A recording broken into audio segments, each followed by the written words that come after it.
Hello students, आज के इस वीडियो लेक्चर में हम बात करेंगे कैंसर की। तो चलिए स्टार्ट करते हैं। The process of development of cancer is called oncogenic transformation, यानी कि वो प्रोसेस जिसमें जिसमें कैंसर डेवलप होता है, कैंसर बनता है या उसका एक तरीके से ग्रोथ जिसमें हो रही है कैंसर के लिए, तो उसी को क्या बोलते हैं, ऑन्कोजेनिक ट्रांसफॉर्मेशन कहते हैं। ठीक है। नेक्स्ट है इसमें normal cells have the property of contact inhibition but cancer cells also loss this property. तो जो नॉर्मल सेल्स होती हैं वो दूसरी सेल्स के कम उसमें कांटेक्ट में आकर उन्हें पता होता है कि हमें कितनी ग्रोथ करनी है और वहाँ जाकर एक टाइम पर आकर उस ग्रोथ को वो रोक देती हैं। लेकिन जो कैंसर सेल्स होती हैं इनके अंदर ये प्रॉपर्टी लॉस हो जाती है, उन्हें पता ही नहीं रहता है कि उन्हें कितने टाइम ग्रोथ होना है, और इतनी ज़्यादा ग्रोथ हो जाती है इनमें कि एक सेल का मास बन जाता है ना, मास ऑफ सेल्स बन जाएगा और वही किस में बदल जाएगा, ट्यूमर में बदल जाता है। ठीक है। अब नेक्स्ट यहाँ पर लिखा है as a result cancer cell divide continuously to give rise the mass of cells called tumour. ठीक है। ये तो मैंने अभी आपको बता दिया कि कैंसर सेल्स जो हैं उनमें लगातार डिवीज़न या लगातार उनके अंदर डिवाइडिंग प्रॉपर्टी उनके अंदर चलती रहती है, और उससे क्या होगा कि सेल्स का एक मतलब मास यहाँ पर बन जाएगा, इकट्ठी हो जाएंगी जैसे एक इसको इतने टाइम, और इस तरीके से लगातार ऐसे बहुत ज़्यादा एकदम मास जैसा बन जाता है यहाँ पर, और वो किस में बदल जाएगा, ट्यूमर में बदल जाता है। नेक्स्ट है यहाँ पर tumour are of two type. अब ये जो ट्यूमर होती हैं ये दो टाइप के होते हैं, एक तो होता है बिनाइन ट्यूमर और दूसरा होता है मैलिग्नेंट ट्यूमर। ठीक है। जो बिनाइन ट्यूमर है वो ये जो बिनाइन ट्यूमर होता है ये थोड़ा सा लेस हार्मफुल है as comparison to malignant tumour. Malignant tumour ज़्यादा हार्मफुल है, मैंने आगे डिटेल में तो समझाऊंगी, पर आप यहीं पर समझ लो इसको कि ये जो बिनाइन ट्यूमर जो होता है ये स्प्रेड नहीं होता है। जैसे यहाँ पर ये आपकी स्किन का एरिया है, या मतलब किसी भी इंडिविजुअल की स्किन का एरिया है, मान लो यहाँ पर ये बिनाइन ट्यूमर की इस तरीके से यहाँ पर ग्रोथ किया, तो ये यहीं पर रहेगा, जो सेल्स का मास है वो इसी एरिया में रहेगा, और जो स्प्रेड होगा ये यहीं के यहीं आगे आगे इस तरीके से स्प्रेड होता रहेगा। अब इसका इलाज कराना भी पॉसिबल है। क्यों पॉसिबल है? क्योंकि डॉक्टर को क्या करेगा, डिटेक्ट करेगा और इस एरिया को निकाल देगा कि यहाँ पर ये सेल्स की बहुत ज़्यादा ग्रोथ हो रही है और ये एरिया ख़राब है, तो उसको वो निकाल देगा। इसे कहते हैं बिनाइन ट्यूमर। अब देखो मैलिग्नेंट ट्यूमर में क्या होता है, मैलिग्नेंट ट्यूमर बहुत ही ज़्यादा ये हार्मफुल होता है, क्योंकि इसमें जो सेल्स हैं, मान लो ये स्किन का एरिया, यहाँ पर क्या हुआ, ये एक इस तरीके से ट्यूमर बना। अब इसके बाद क्या होगा, ये जो सेल्स हैं ना ये क्या हो जाती, माइग्रेट करती हैं, यहाँ से उठ के ये ब्लड के साथ दूसरी जगह पहुँच जाएंगी, वहाँ पर ये सेल्स ख़राब सेल पहुँची और जो अच्छी सेल है उन्हें भी ख़राब कर देंगी। तो इस तरीके से यहाँ पहुँचा। अब यहाँ की सेल्स क्या करेंगी, इनमें ग्रोथ हुई, ये फिर कूद के दूसरी जगह पहुँच जाएंगी इस तरीके से जंप करके, और वहाँ जाके दूसरे एरिया को कर देंगी, ख़राब कर देंगी। तो ये जो मैलिग्नेंट ट्यूमर है इसका इलाज करना डॉक्टर के लिए बड़ा मुश्किल होता है, क्योंकि ये जो सेल्स हैं ना वो बहुत जल्दी माइग्रेट कर लेती हैं, एक से दूसरी जगह पहुंच जाती हैं ब्लड के साथ या किसी और फ्लूइड टिश्यू के साथ, या कोई और दूसरा जो रीज़न होता है उसके तरीके से ये पहुंच जाएंगी, और इस तरह से क्या करेंगी, पूरी की पूरी बॉडी की सेल्स को ये ख़राब कर देती हैं। और बताना इसमें क्या है कि डॉक्टर को इलाज करना भी इसमें इसीलिए बहुत मुश्किल होता है, और इसमें आदमी को बचा पाना भी मुश्किल होता है। जबकि जो बिनाइन ट्यूमर है इसमें इजीली किसी भी पर्सन को बचाया जा सकता है, क्योंकि वो जो कैंसर है वो सिर्फ एक पर्टिकुलर एरिया में स्प्रेड हो रहा है ना। मान लो उंगली है तो वहीं पर सिर्फ वहीं इस तरीके से स्प्रेड हो रहा है, तो उसको डॉक्टर क्या करेंगे, उसको निकाल देंगे। लेकिन मैलिग्नेंट ट्यूमर में तो निकालना भी बड़ा मुश्किल है, क्योंकि जो इसकी सेल्स होती हैं वो जंप करती रहती हैं, एक से दूसरी जगह माइग्रेट होकर चली जाती हैं, और जहाँ पर जो नॉर्मल एरिया है उसमें जाकर भी ये उस कैंसर वाले टिश्यूज़ को या सेल्स को ये फैला देती हैं, और इस तरह से पूरी की पूरी बॉडी में इन्फेक्शन हो जाता है। इसीलिए जो मैलिग्नेंट ट्यूमर है वो ज़्यादा हार्मफुल है as comparison to benign tumour. अब देखिए हम बात करेंगे इसमें जो बाकी चीज़ें वो समझा दी हैं मैंने, बस आपको इसमें बता दूँ एज अ बुक, मतलब बुक में क्या लिखा हुआ है। तो ये है इसमें बिनाइन ट्यूमर में होता क्या है, remain confined to their original location and do not spread. तो यही मैंने बताया कि ये अपनी ओरिजिनल लोकेशन पर ही रहती हैं और ये स्प्रेड नहीं होता है। ठीक है। अब मैलिग्नेंट ट्यूमर में क्या होता है, these exhibit metastasis, that is the cells sloughed from such tumour reach distance site and whenever they reach new tumour is formed. तो ये मैंने अभी आपको समझा दिया कि जो इसकी सेल्स हैं वो क्या करती हैं, एक से दूसरी जगह पर माइग्रेट होंगी और जाकर क्या करेंगी, जो जो नॉर्मल सेल्स हैं, जो नॉर्मल एरिया है वहाँ जाकर भी ट्यूमर को फैला देंगी। ठीक। अब नेक्स्ट है इसमें malignant tumour actually represent cancer.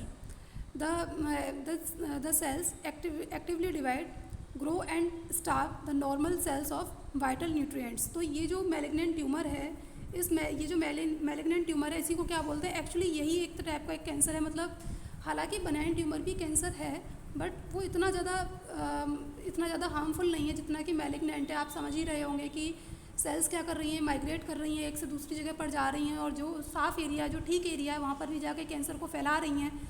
तो जाहिर सी बात है ये एक एक्चुअल फॉर्म है और इस तरीके से रिप्रेजेंट कर रहा है कैंसर को। अब नेक्स्ट है यहाँ पर द सेल्स एक्टिवली डिवाइड, तो और बहुत तेज़ी से डिवाइड होंगी। ये लाइन तो मैंने आपको स्टार्टिंग में ही बता दी थी। कैंसर चाहे बिनाइन ट्यूमर हो चाहे फिर मैलिग्नेंट हो, दोनों में ही क्या होगा कि एक्टिवली जो सेल्स है वो डिवाइड होंगी, ग्रो करेंगी, और जो नॉर्मल सेल्स का जो न्यूट्रिएंट्स है, जो नॉर्मल सेल्स में चलने वाली जो वाइटल न्यूट्रिएंट्स एक्टिविटीज़ जो है उसको ये स्टार्व कर लेंगी। स्टार्व मतलब ये उनका जो न्यूट्रिशन है उसको ये ले लेंगी। तो इससे क्या होगा, जो आदमी की जो उसके अंदर जो नॉर्मल वाइटल एक्टिविटीज़ हैं उनके ऊपर इफेक्ट पड़ेगा, है ना। तो ये इसके कुछ हार्म है। अब नेक्स्ट इसमें हम बात करेंगे कॉजेज़ ऑफ कैंसर। कैंसर होता किसकी वजह से है, क्या इसके रीज़न हैं जो कैंसर हो जाता है।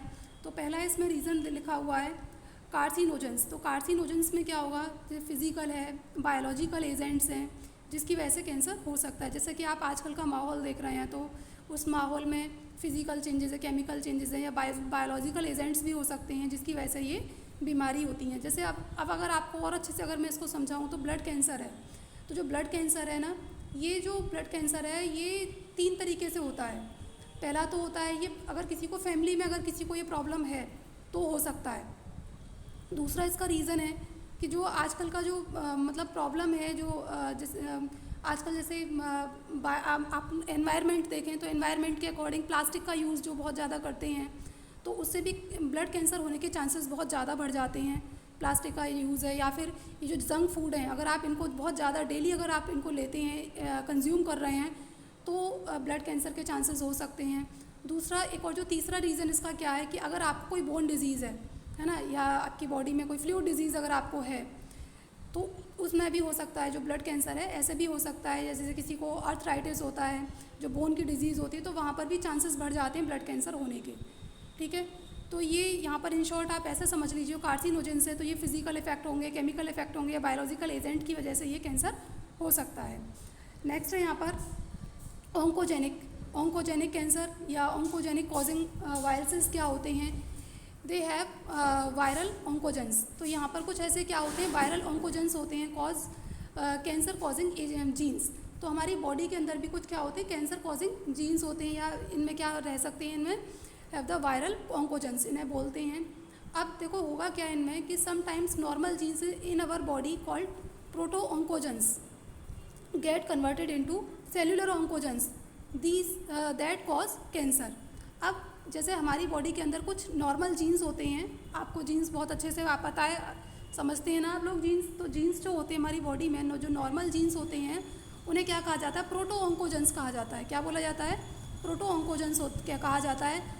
अब कई बार हमारी बॉडी में कुछ ऐसे एरर हो जाते हैं कि वही जो प्रोटो ऑन्कोजेंस हैं वो किस में कन्वर्ट हो जाएंगे, सेल्युलर ऑन्कोजेंस में कन्वर्ट हो जाते हैं।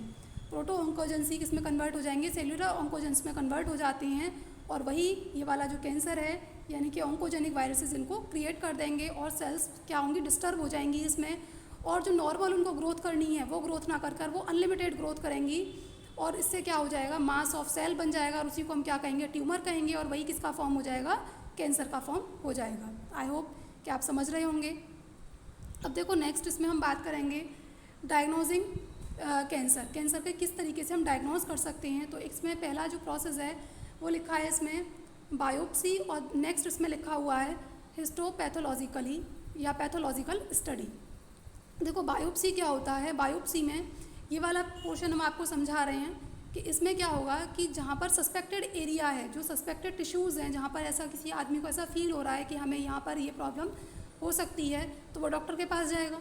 अब डॉक्टर क्या करेगा कि उसके उस एरिया को वहाँ से क्या करेगा, निकालेगा, उसकी बॉडी से उस एरिया को आइसोलेट करेगा, यानी कि सेपरेट करके उसको थोड़ा सा उसका टिश्यू वहाँ से ले लेगा, और उसको फिर लैब में ले जाकर उसको टेस्ट करेगा, एग्जामिन करेगा, माइक्रोस्कोप में देखेगा, और वहाँ से ये क्लैरिफाई कर देगा कि उसको उस एरिया में क्या दिक्कत है, कैंसर है या नहीं है। अब नेक्स्ट इसमें एक और यहाँ पर बताया जा रहा है वो हिस्टोपैथोलॉजिकल ना, इसी जो बायोप्सी है इसी का थोड़ा सा ब्रॉडर फॉर्म है ना। इसमें भी क्या होता है कि ऐसे ही यहाँ पर भी स्किन का पार्ट लिया जाता है या कोई भी मतलब बॉडी का कोई भी टिश्यू लिया जाता है और उसको लेके जाने के बाद इसी तरीके से लैब में उसको ये टेस्ट होता है, फिर उसके बारे में सोचा जाता है कि इसको हम कैसे क्योर कर सकते हैं, कैसे इसको इस डिज़ीज़ को कैसे हटा सकते हैं।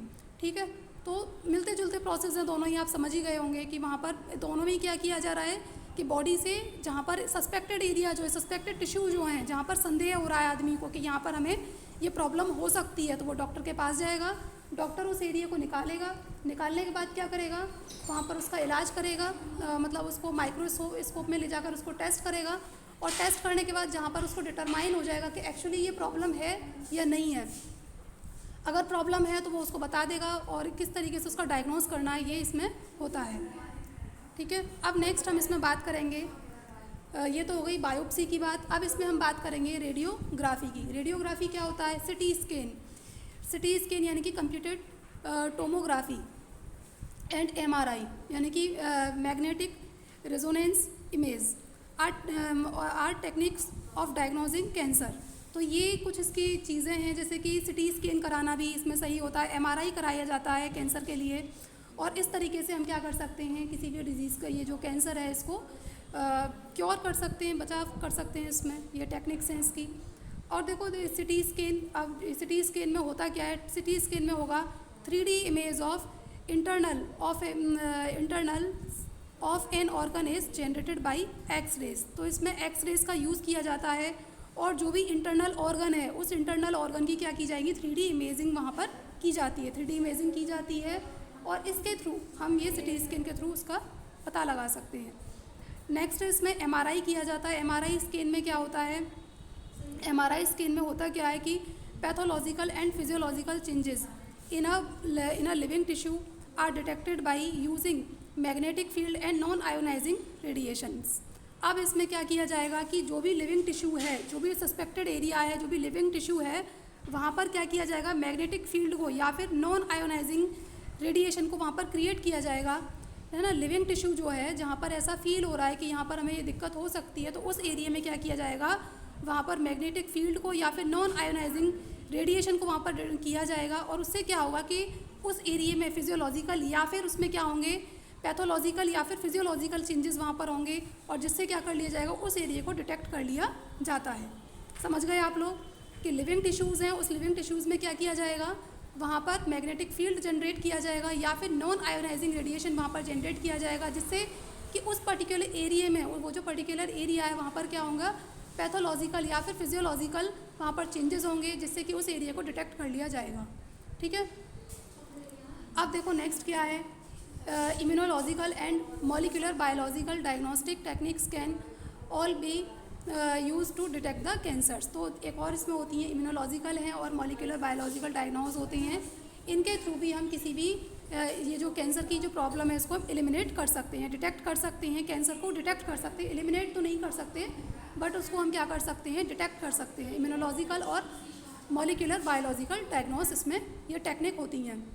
ठीक है, अब देखो बच्चों, मॉलिक्यूलर बायो, जैसे हमने आपको बताया था पॉलीमरेज, एक और जो चैप्टर 6 में हमने आपको समझाया था कि वहाँ पर VNTR का यूज़ किया जाता है। जैसे एड्स में VNTR का जो यूज़ जो है ना, जो एड्स में भी किया जाता है इसका यूज़, और ऐसे ही कैंसर में भी यूज़ किया जाता है, तो इन्हीं को बोलते हैं मॉलिक्यूलर बायोलॉजिकल डायग्नोस, VNTR।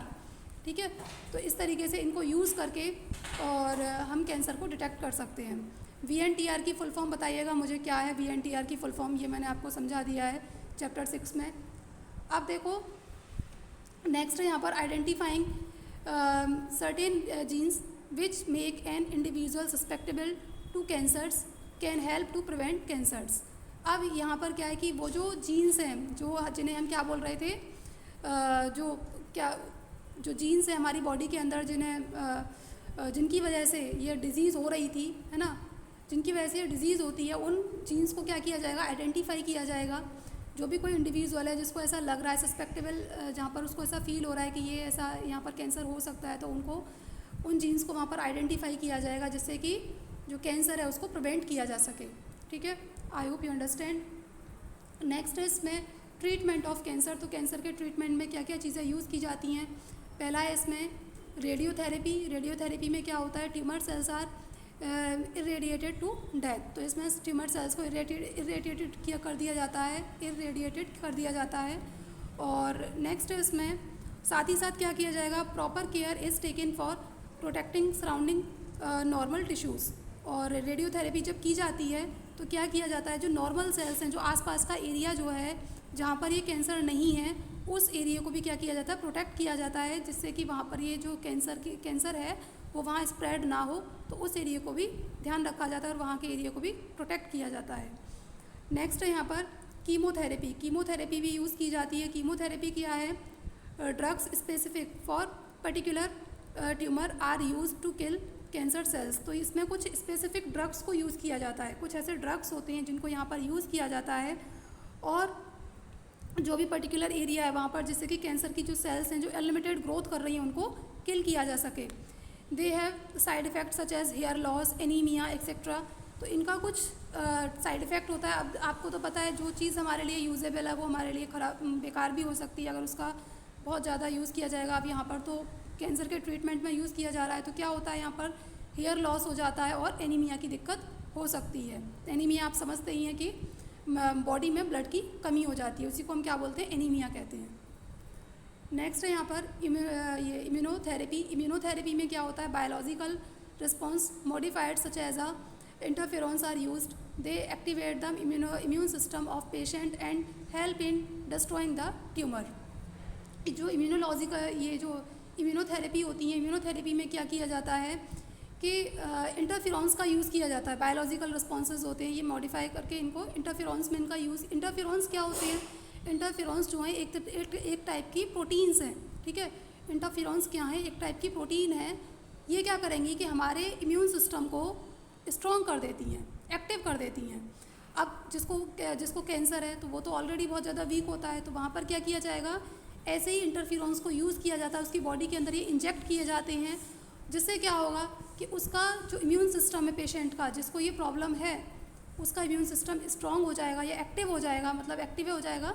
और एक्टिव होने से उससे जो कैंसर की जो सेल्स हैं वो डिस्ट्रॉय हो जाती हैं, ठीक है। तो आज के इस वीडियो लेक्चर को हम यहीं पर स्टॉप करेंगे। आई होप कि आपको समझ में आया होगा। और ठीक है स्टूडेंट, थैंक यू।